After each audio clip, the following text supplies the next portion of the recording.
Jake Murphy stepped off the transport shuttle and felt his stomach drop. The space station was huge, bigger than anything he had ever seen. Metal walls stretched in all directions, covered with lights that blinked in patterns he did not understand. The air smelled strange, like ozone and something else he could not name. He was not alone.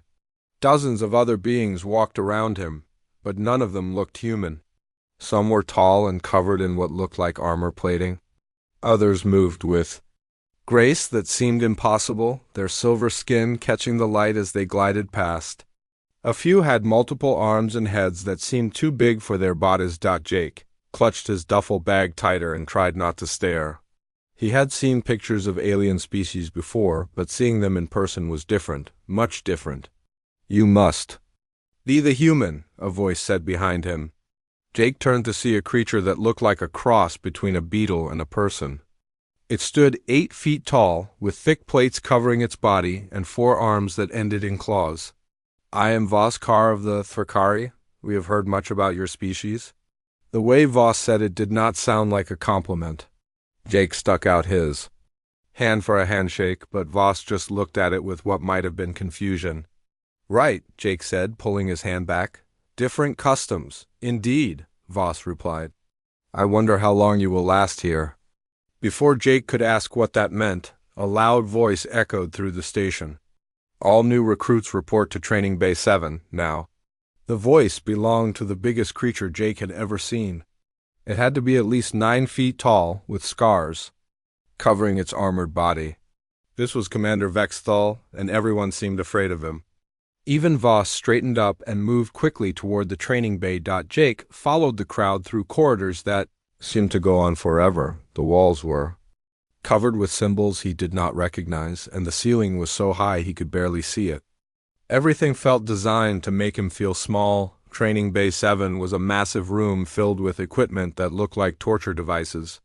Gravity simulators, combat platforms, and obstacle courses stretched as far as Jake could see.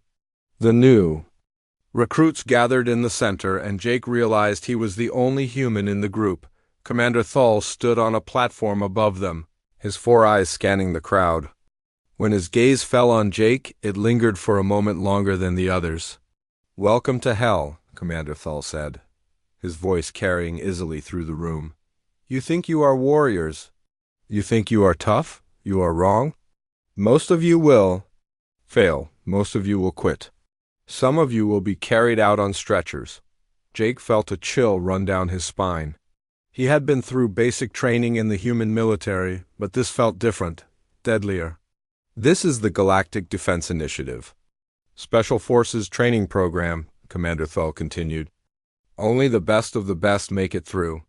Only 12 of you will graduate. The rest will go home in shame." A Thrakari recruit near Jake whispered, "The human will not last a day." "Look at him," another voice said. "So small and weak. Why did they even let him come?"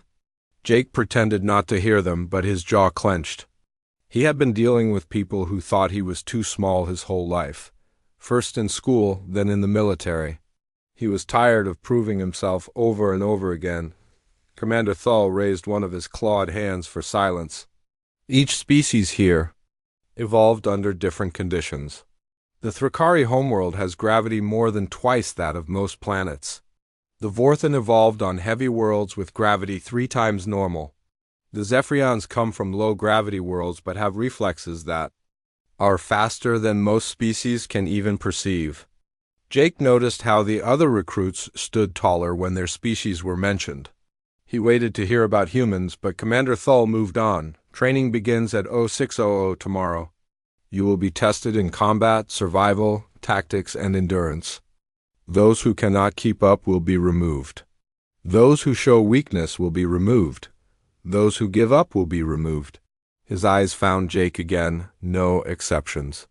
After the briefing, Jake found his assigned quarters.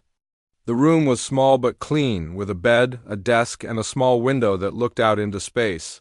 He unpacked his few belongings and tried to process what he had gotten himself into. A knock at his door interrupted his thoughts. He opened it too. Find a woman in a GDI uniform. She was human, which was a relief after hours of being surrounded by aliens. "Jake Murphy?" she asked. I'm Lieutenant Commander Zara Kane. I'm the human liaison officer here. Yes, ma'am, Jake said, stepping aside to let her in. Zara was in her 30s, with short brown hair and sharp eyes that seemed to take in everything. She sat on the edge of his desk and studied him carefully. I'm going to be straight with you, she said. This is not going to be easy. Humans have been part of the GDI for only 5 years? We're still proving ourselves. What do you mean? Jake asked. I mean that every human who has attempted this program has failed. Not just failed to graduate, failed badly.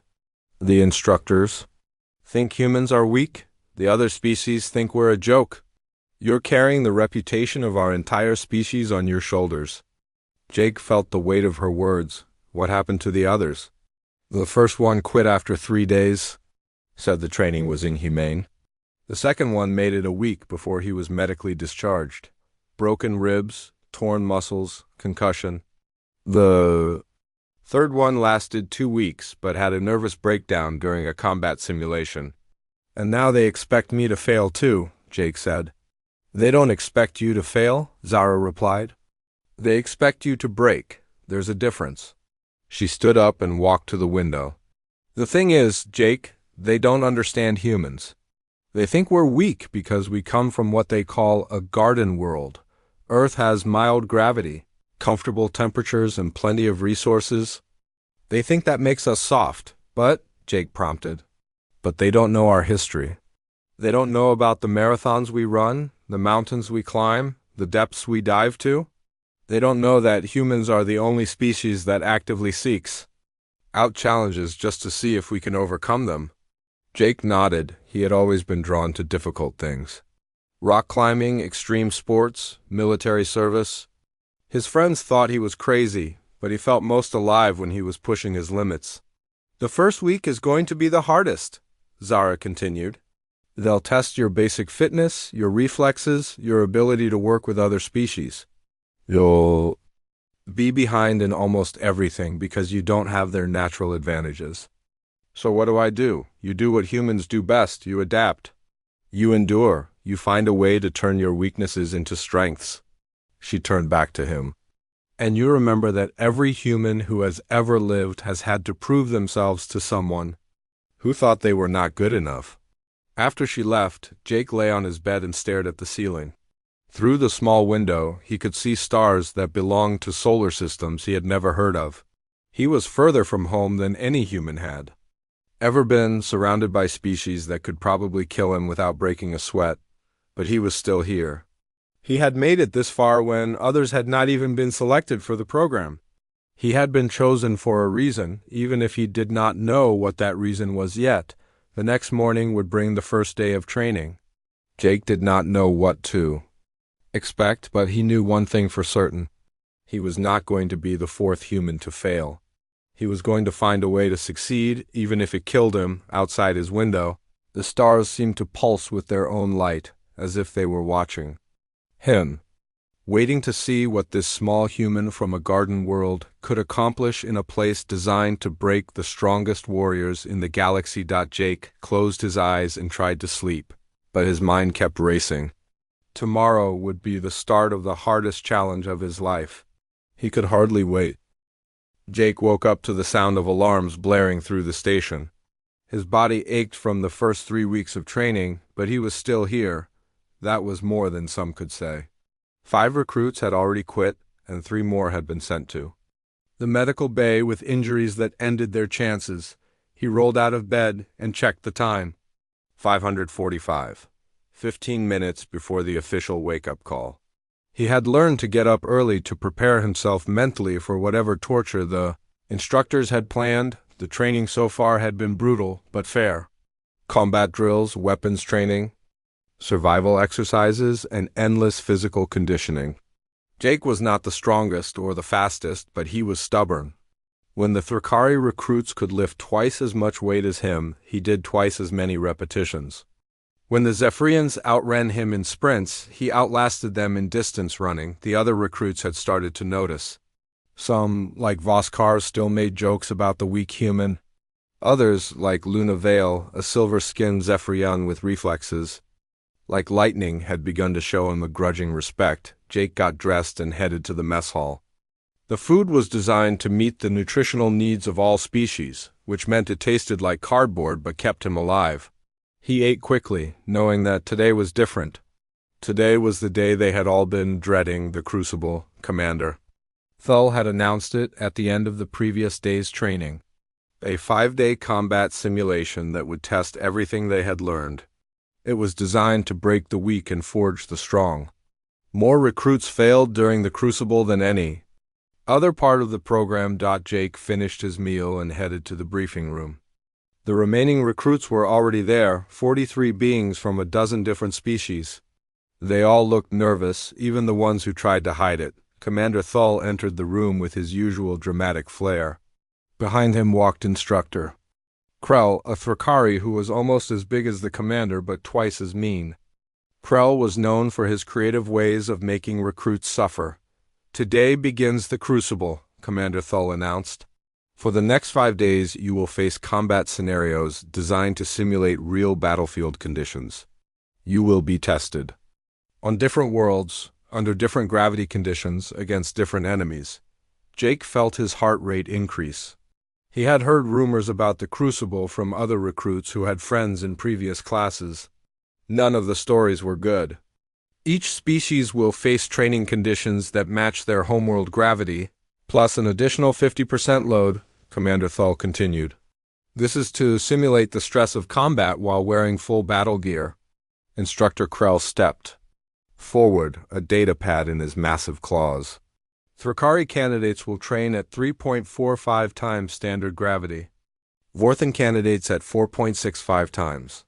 Zephyrians at 1.8 times. Jake waited to hear about humans, but Krell seemed to pause for dramatic effect. The human candidate will train at 2.0 times his homeworld gravity. Several recruits snickered. Jake heard. Voskar whispered to another Thrakari. Even their mercy setting might be too much for the soft one. Jake felt his face burn with embarrassment and anger. 2 times Earth gravity was less than what the Thrakari faced in their normal training. It was like the instructors were treating him like a child who needed special protection. The simulation begins in 1 hour, Commander Thull said. Use this time to prepare yourselves. Some of you will not survive the next 5 days as recruits. The briefing ended, and the recruits filed out. Jake stayed behind, his mind racing. He could not let them treat him like he was too weak to handle the same challenges as everyone else. He would prove them wrong, just like he had been doing his whole life. He waited until the room was empty except for Instructor Krell, who was reviewing data on his pad. Sir, Jake said, approaching the massive alien. Krell looked up, his 4 eyes focusing on Jake with what might have been annoyance. What do you want, human? I want to request a change to my training parameters for the Crucible. Krell's mandibles clicked together in what Jake had learned was the Thrakari equivalent of laughter. You want easier conditions? I should have expected this. No, sir, I want harder conditions. The clicking stopped.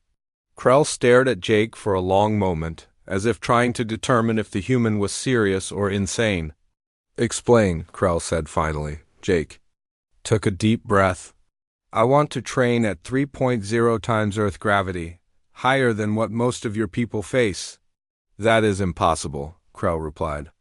Humans cannot survive under such conditions for extended periods. With respect, sir, how do you know? No human has ever tried. Krell set down his datapad and studied Jake more carefully. You realize what you are asking? 3 times your homeworld. Gravity means your body will weigh 3 times what it normally does. Your bones could break, your heart could fail, you could die. I could also succeed, Jake said. Humans are persistence hunters, sir. We evolved to chase prey across vast distances, to outlast animals that were faster and stronger than us. We adapt to conditions that would kill other species. You have no proof of this. Jake pulled out his own datapad and showed Krell the information he had prepared. Human athletes regularly train under conditions that would be considered torture by most species. We run marathons in desert heat, climb mountains without oxygen, swim in water cold enough to stop our hearts. We do these things not because we have to, but because we choose to. Krell examined the data, his expression unreadable. These are exceptional individuals, not typical humans. Every human in your military is exceptional by definition, Jake replied. We would not be here otherwise. And if you fail? If you collapse or die during the simulation? Then you will know that humans have limits, just like every other species. But if I succeed, you will know that those limits are much higher than... You thought. Krell was quiet for a long time. Jake could hear his own heartbeat in the silence. Finally, the instructor spoke. You understand that if I agree to this, there will be no mercy, no reduced training if you cannot handle the conditions. No medical exemptions unless you are actually dying. I understand, sir. You also understand that word of this will spread quickly among the other recruits. They will expect you to fail spectacularly. If you do, it will confirm every negative opinion they have about humans. And if I succeed? If you succeed, Krell said slowly, it will change everything. Jake nodded. I am willing to take that risk. Krell picked up his datapad and made several entries. Very well, human. You will train at 3.0 times your homeworld gravity. But I want you to know that in 20 years of training recruits, I have never seen such a foolish request. Thank you, sir. Do not thank me yet. You may curse me before this is over. Jake left the briefing room feeling a mixture of excitement and terror. He had just committed to something that might kill him, but he felt more alive than he had in weeks. He was tired of being treated like the weak link, tired of being given easier challenges. Because people thought he could not handle the real ones, word of his request spread quickly through the station. By the time he reached his quarters, other recruits were already talking about it. Some thought he was brave. Others thought he was insane. Most thought he was dead. Luna Vale found him in the corridor outside his room. Is it true? She asked. Did you really ask for triple gravity? Yes, Jake said. Why? Jake thought about how to explain it. Because I am tired of people thinking they know what humans can and cannot do. Because I want to find out what I am really capable of. Because if I am going to fail, I want to fail attempting something incredible, not something easy. Luna studied him with her large silver eyes. You know that even if you survive the gravity, you will still have to complete all the same combat scenarios as the rest of us. I know. And you know that every instructor and recruit will be watching to see you break? I know that too. Luna was quiet for a moment. I think you are either the bravest human I have ever met or the most foolish. Maybe both, Jake said. Maybe, Luna agreed. But I hope you succeed. It would be interesting to see what happens when a human stops holding back. After she left, Jake sat on his bed and tried to prepare himself for what was coming. Tomorrow he would face challenges that no human had ever attempted. He would carry 3 times his normal weight while fighting. For his life and scenarios designed to break the strongest warriors in the galaxy, he should have been terrified. Instead, he felt a strange sense of calm. For the first time since arriving at the station, he felt like he was about to face a challenge worthy of his full effort. The stars outside his window seemed brighter than before, as if they were eager to see what would happen next. Jake closed his eyes and tried to rest. Knowing that tomorrow would either make him or destroy him, he could hardly wait to find out which. Jake stepped into the gravity chamber and immediately felt the world change. His body, which normally weighed 180 pounds, now felt like it weighed 540 pounds. His knees buckled and he had to grab the wall to keep from falling. The chamber was huge, designed to simulate different planetary environments. Right now, it looked like a rocky wasteland with jagged cliffs and deep canyons. This was where he would spend the next 5 days, assuming he survived the first 5 minutes. Through the observation windows, Jake could see the other recruits watching him. Some looked curious, others amused. A few seemed genuinely concerned. The instructors stood with their arms crossed, waiting to see how quickly the human would break. Beginning crucible simulation, came the voice over the intercom. Candidate Murphy, you have 30 seconds to reach the first checkpoint or you will be eliminated. Jake tried to take a step and nearly fell over. The gravity was crushing, making every movement feel like he was walking through thick mud. His heart was pounding so hard he could hear it in his ears.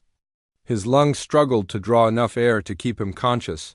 The first checkpoint was only 50 meters away, but it might as well have been 50 kilometers. Jake forced himself to move forward, one painful step at a time. Each footfall felt like it might shatter his bones. 20 seconds left. Jake could hear the other recruits talking through the intercom. He's finished, Voskar said. Look at him struggle. I almost feel sorry for him, another voice added. 10 seconds left. Jake threw himself forward, using his hands to crawl the last few meters. He slammed his palm against the checkpoint marker just as the timer reached 0. The buzzer sounded, indicating he had passed the first test. Checkpoint 1 complete, the voice announced. Candidate Murphy advances to Phase 2. Jake rolled onto his back, gasping for air. Every muscle in his body screamed in protest. His vision was blurry and his hands were shaking. But he was still here. He had not quit. The second phase was a combat drill. Jake had to fight his way through a series of holographic enemies while navigating obstacles and rough terrain. Under normal gravity, it would have been challenging but manageable. Under triple gravity, it was a nightmare. The first holographic enemy appeared, a simulated Thrakari warrior with razor-sharp claws. Jake barely managed to dodge its attack, his movements slow and clumsy. The creature struck again, and Jake felt the training weapon hit his ribs with stunning force. Pain shot through his body, but he kept fighting. He had to adapt, had to find a way to use the gravity to his advantage instead of letting it destroy him. When the next enemy attacked, Jake did not try to dodge. Instead, he used his increased weight to drive his elbow down with crushing force. The holographic warrior dissolved on impact. Jake realized that while the gravity made him slower, it also made him much stronger. Every punch, every kick, every movement carried 3 times the normal force. He just had to learn to use it properly. The combat drill continued for 2 hours. Jake fought wave after wave of enemies, each one designed to test different skills. He was hit dozens of times, but he kept getting back up. By the end, he was covered in bruises and could barely stand, but he had passed. Phase 2 complete, the voice announced. Candidate Murphy advances to Phase 3. The third phase was survival. Jake had to navigate through a simulated jungle environment while carrying a heavy pack and finding food and water. The gravity made the pack feel like it weighed as much as a small car. Jake had barely made it 100 meters when he collapsed. The pack drove him to his knees, and for a moment he thought about quitting. It would be so easy to just give up, to admit that he had been foolish to think he could handle this. But then he remembered why he was here. He thought about all the humans who had failed before him, all the people who expected him to break. He thought about his species' reputation and what it would mean if he succeeded. Jake got back to his feet. The jungle simulation lasted 12 hours. Jake moved slowly but steadily, stopping frequently to rest but never giving up. He found water by following the sound of a stream, even though it took him 2 hours to travel what should have been a 10-minute walk. He caught fish with his bare hands, using patience and persistence to outlast prey that was faster than him. Other recruits had finished their survival phases in half the time, but Jake was still going. The instructors watching him began to look less amused and more impressed. He should have collapsed hours ago, one of them said. His heart rate is through the roof, but he keeps moving, another added. I have never seen anything like this, Instructor Krell muttered. By the end of the first day, Jake had completed all 3 phases. He was exhausted, battered, and barely conscious, but he had done it. More importantly, he had not quit. The second day brought new challenges. Jake had to complete a series of tactical exercises while coordinating with holographic team members. The gravity made communication difficult because speaking required so much effort, but Jake learned to use hand signals and body language to get his point across. During one exercise, he had to carry a wounded teammate to safety while under enemy fire. The holographic soldier weighed as much as a real person, and under triple gravity, Jake was essentially carrying 540 pounds while people shot at him. He made it to the safe zone, but just barely. When he set down the wounded soldier, Jake collapsed and did not move for 5 minutes. The medics watching through the cameras were about to intervene when he finally got back up. "How is he still moving?" one of the instructors asked. "I do not know," Commander Thal replied. "But I am beginning to understand why humans are called persistence hunters." The third day was the worst yet. Jake had to complete a nighttime infiltration mission, moving through enemy territory without being detected. The gravity made stealth almost impossible because every step was so heavy and loud, but Jake adapted again. He learned to move in a way that distributed his weight more evenly, to use the terrain to muffle his footsteps. It took him 3 times, as long as it should have, but he completed the mission without being detected. The other recruits had stopped making jokes about him. Even Voskar watched in silence as Jake struggled through each challenge. Luna Vale asked to speak with him. During a rest period, "How are you doing this?" she asked. Jake was sitting on the ground, too tired to stand. "I do not know," he admitted. "My body feels like it is falling apart, but my mind will not let me quit." "You are moving differently than you did on the first day," she observed. "I am learning," Jake said. "My bones are getting stronger, my muscles are adapting. Humans are good at that." Adapting? Surviving things that should kill us. We evolved on a planet where everything was trying to eat us or kill us. We learned to outlast threats that were bigger, faster, and stronger than us. Luna was quiet for a moment. "The instructors are talking about you. They say you are doing things that should be impossible." Maybe impossible is just another word for something nobody has tried hard enough to do yet. By the 4th day, Jake was moving with more confidence. His body had adapted to the crushing gravity in ways that amazed even him. His bones felt denser, his muscles more efficient. He was still slower than the other recruits, but he was no longer struggling just to stay upright. The day's challenge was a complex military operation that required infiltration, sabotage, and extraction. Jake had to work with holographic team members to complete objectives while under constant threat. During the sabotage phase, Jake had to plant explosives on a series of targets while avoiding patrols. The gravity made climbing and jumping nearly impossible, but Jake found ways to use his increased weight to break through barriers and smash through obstacles. When one of his holographic teammates was captured, Jake made a decision that surprised everyone watching. Instead of continuing with the mission, he went back to rescue the teammate. The rescue required Jake to fight through a squad of enemy soldiers, while carrying the wounded teammate to safety. Under triple gravity, it was a superhuman feat of strength and endurance. Jake succeeded, but the effort left him barely conscious. He had to be carried to the medical station for evaluation. "His vital signs are stable," the medic reported. "Elevated, but stable. I do not understand how he is still functioning." "Neither do I," Commander Thal said. "But I am beginning to think we have underestimated this species." The 5th and final day arrived, and Jake was still in the competition. Word had spread throughout the station about the human who refused to break. Recruits from other training programs came to watch. Even some of the senior officers stopped by to see what was happening. Jake entered the gravity chamber for the final challenge, and for the first time he felt ready. His body had adapted, his mind had focused, and his spirit had been forged in the crucible of impossible challenges. The final test was a one-on-one combat scenario against multiple opponents. Jake would face 3 holographic enemies in succession, each one designed to test different combat skills. As the first opponent materialized, Jake smiled grimly. He had come this far by refusing to quit, by adapting to conditions that should have killed him, by proving that humans were capable of more than anyone imagined. Now it was time to show them what a human could do when he stopped holding back. The first holographic enemy was a Zephyrian warrior, fast and deadly.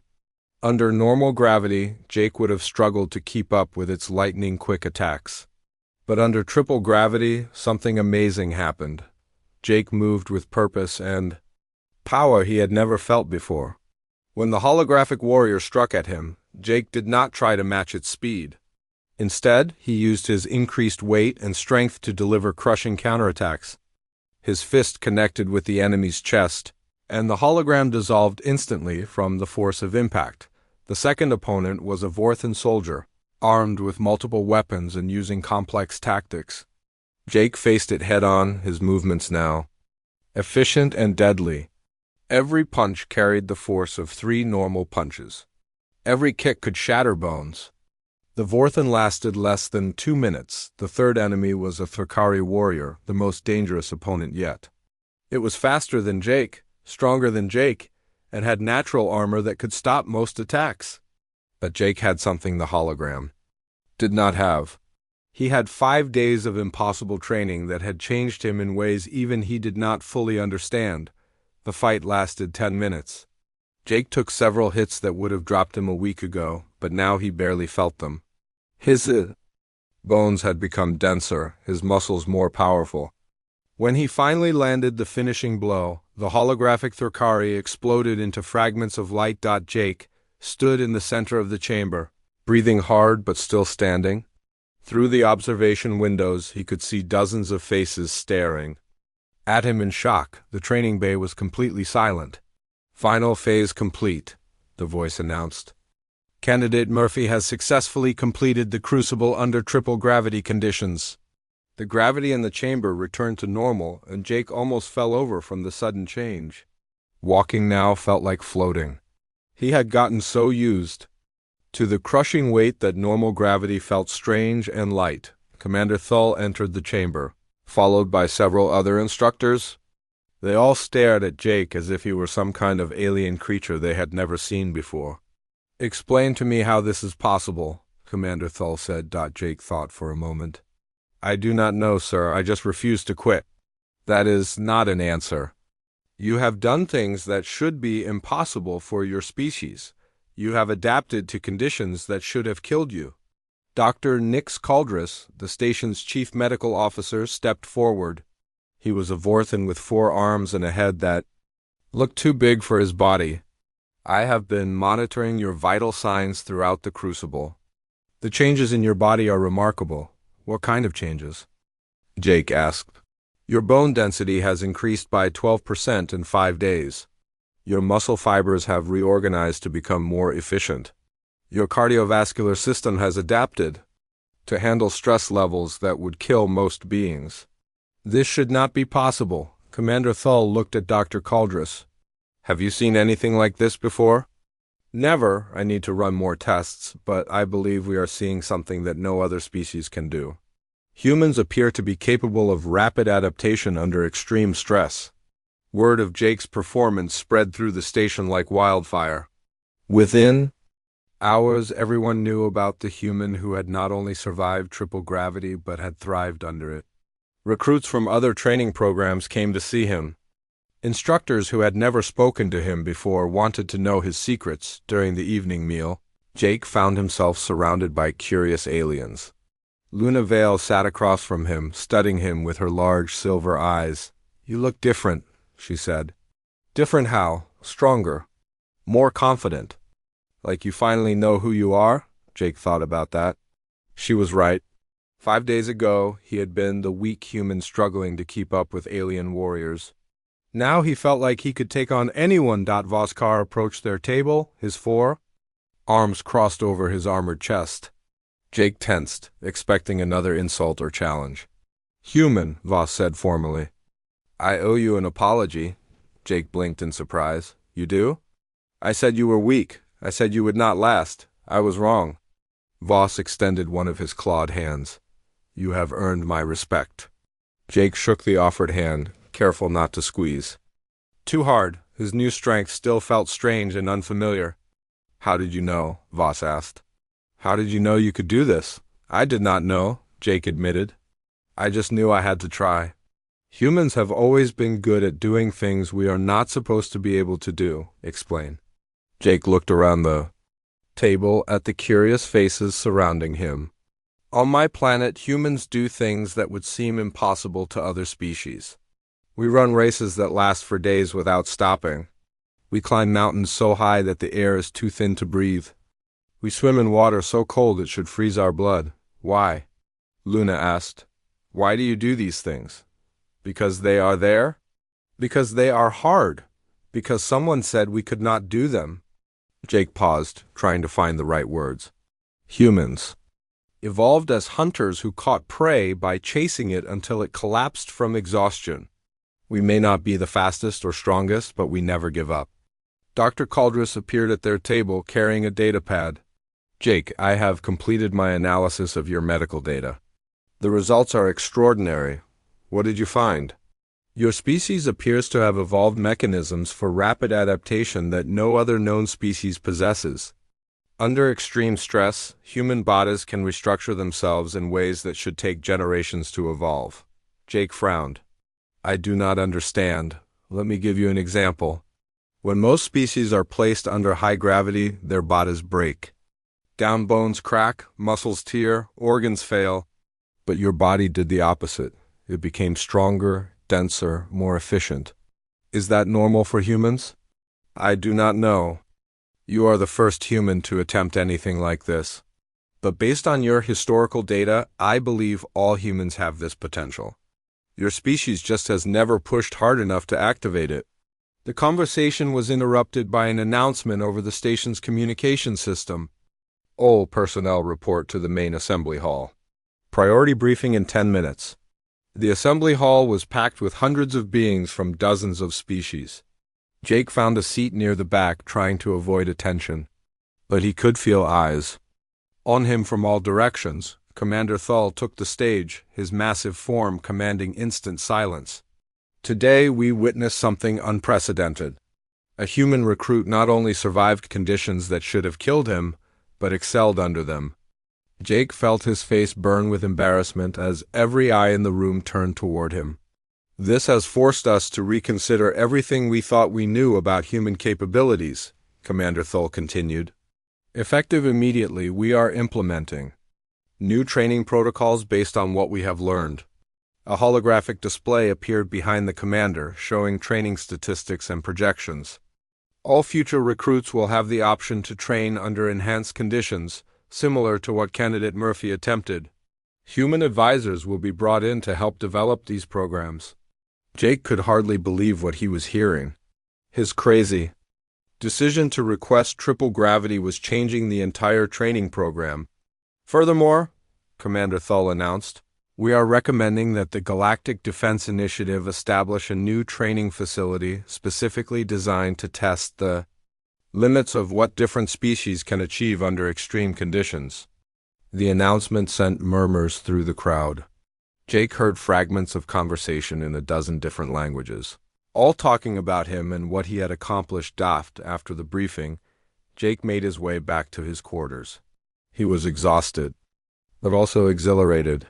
He had proven something important, not just about himself, but about all humans. Lieutenant Commander Zara Kane was waiting for him in the corridor outside his room. Congratulations, she said. You have done something remarkable. I just did what I had to do. No, Jake, you did much more than that. You changed the way an entire galaxy thinks about humanity. She handed him a datapad. These are requests from other species asking for human training officers, dozens of them. It seems everyone wants to learn how humans push past their limits. Jake looked at the list of requests. Military academies, research facilities, exploration teams, all wanting to understand how humans could do the impossible. What happens now? He asked. Now you finish your training and graduate. Then you help us figure out what humans are really capable of when they stop holding back.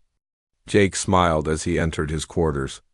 Outside his window, the stars seemed brighter than ever before. He had started this journey as an underestimated human from a garden world. Now he was something new, something that even he did not fully understand yet, but he was eager to find out what came next. 2 weeks after the Crucible, Jake faced his final test. The graduation exercise was designed to be the ultimate challenge, requiring everything the recruits had learned during their months of training. It would determine who earned the right to call themselves GDI Special Forces. Jake stood with the 15 remaining recruits in the briefing room. They had started with 48 candidates. The others had quit, failed, or been injured beyond the ability to continue. These 15 were the survivors. The ones tough enough to make it through hell and come out stronger. Commander Thull addressed them one final time. Your final mission is a complex operation requiring teamwork across multiple environments. You will face changing gravity conditions, hostile enemies, and scenarios designed to test your leadership under pressure. Jake listened carefully as the commander explained the mission parameters. They would be divided into 3 teams of 5, each responsible for different objectives. The teams would need to coordinate their actions while operating in separate areas of the station. The gravity conditions will change randomly throughout the mission, Commander Thull continued. You may face anywhere from half gravity to 4 times normal gravity. You must adapt quickly and continue your mission regardless of conditions. Jake smiled slightly. After training under triple gravity for weeks, he felt ready for anything they could throw at him. Team assignments are as follows, Commander Thull announced.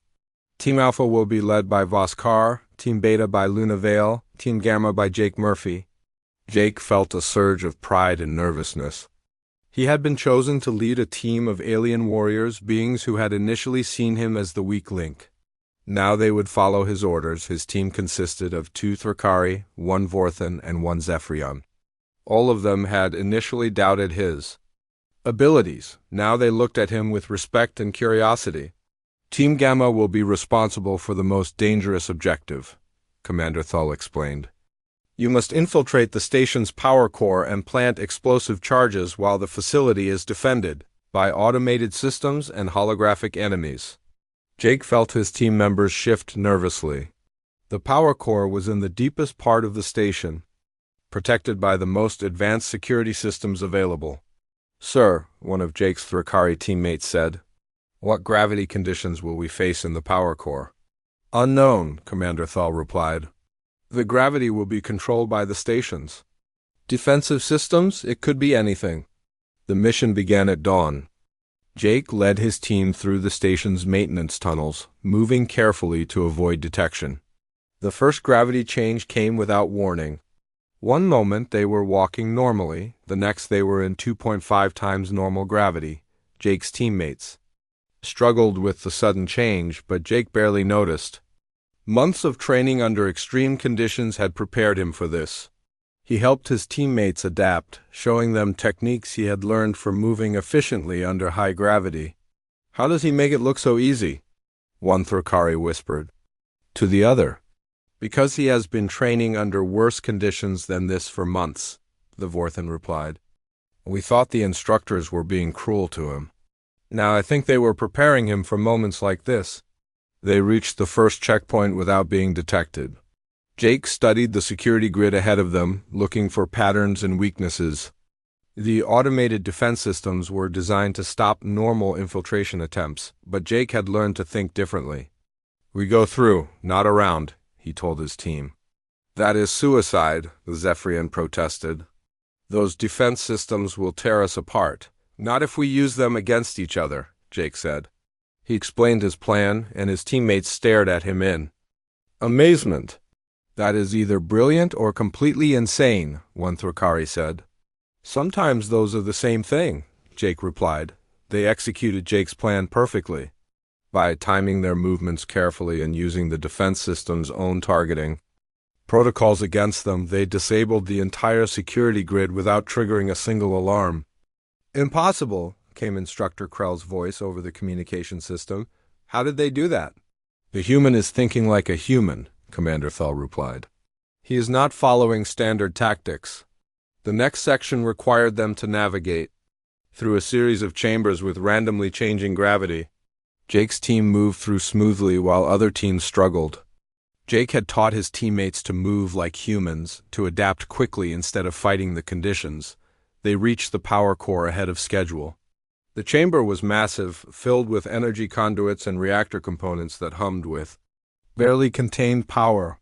In the center stood their target, a control console that regulated the station's entire power grid. Final challenge activated, came the announcement. Gravity set to maximum defensive protocol.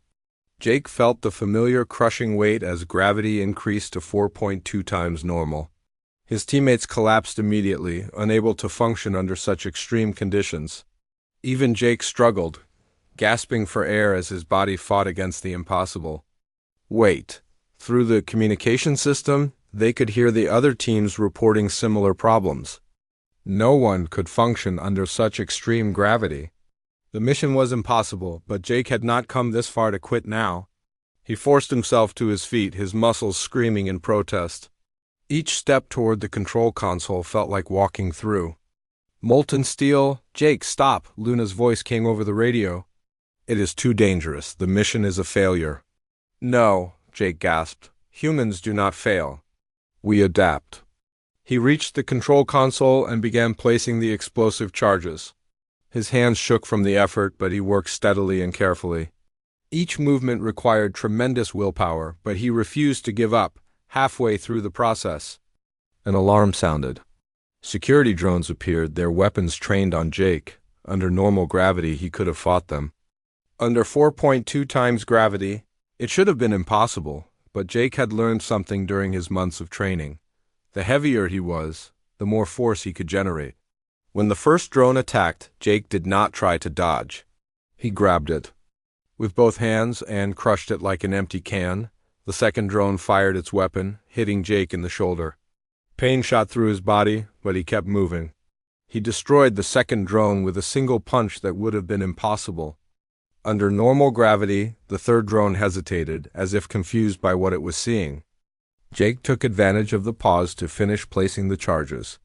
"Charges set," he announced. "Mission complete." The gravity returned to normal, and Jake collapsed to his knees. His teammates rushed to help him, their faces showing amazement and respect. "How?" the Vorthan asked. "How did you function under that gravity?" "Practice," Jake said weakly. "Lots of practice."